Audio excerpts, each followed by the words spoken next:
April 22 Jammu Kashmir பஹல்காம்ல 26 சுற்றுலா பயணிகள் தீவிரவாதிகளால சுட்டுக் கொல்லப்பட்டிருக்காங்க.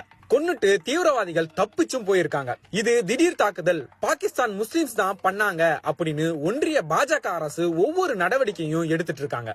ஆனா உண்மையாவே இது ஒன்றிய அரசுக்கு தெரியாம நடந்த தாக்குதலா அப்படின்னு இல்லனா இந்த ஒரு சில கேள்விக்கு மோடி முதற்கொண்டு யாராவது பதில் சொல்லுவாங்க. கேள்வி 1, ஏற்கனவே பிளான் பண்ணியிருந்த மோடியோட காஷ்மீர் பயணம் ஏன் ரத்து செய்யப்பட்டுச்சு? அது ஏன் சவுதி பயணமா மாத்தப்பட்டுச்சு?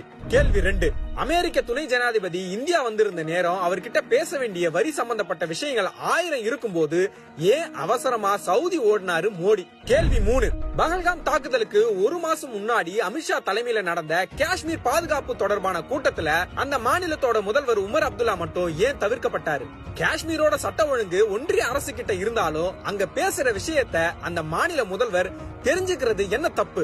கேள்வி 4, பஹல்காம் டூர் போயிட்டு வந்த எல்லோரும் சொல்ற ஒரே விஷயம் அந்த இடத்துல பாதுகாப்பு அதிகமா இருக்கும், எப்பயும் ராணுவ வீரர்கள் சுத்திக்கிட்டே இருப்பாங்க அப்படின்றதுதான். ஆனா அன்னைக்கு மட்டும் ஏன் அந்த இடத்துல ராணுவ வீரர்களே இல்ல?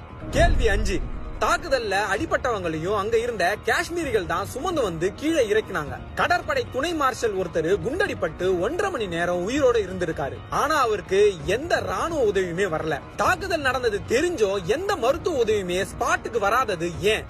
கேள்வி 6, தாக்குதல் நடந்து முழு விவரம் வெளியே வரத்துக்கு முன்னாடியே எல்லா ஊடகமும் முதல்ல இந்துவான்னு கேட்டு சுட்டாங்க, சுட்டது முஸ்லிம்ஸ் தான் நியூஸ் பரப்பிட்டு இருந்தாங்க.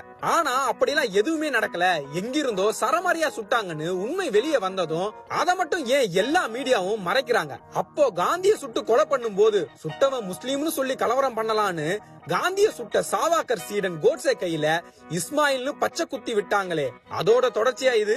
இப்படி ஆயிரம் கேள்விய பாதிக்கப்பட்டவங்களும் காஷ்மீர்களும் மீடியா முன்னாடி வச்சாலும் ஏன் ஒருத்தனும் பதில் சொல்ல மாட்டானுங்க? போதா குறைக்கு அந்த கேள்வி எல்லாம் எடிட்டிங் ரூம்ல கட் பண்றாங்க. இதெல்லாம் தற்செயலாவா நடக்கும்?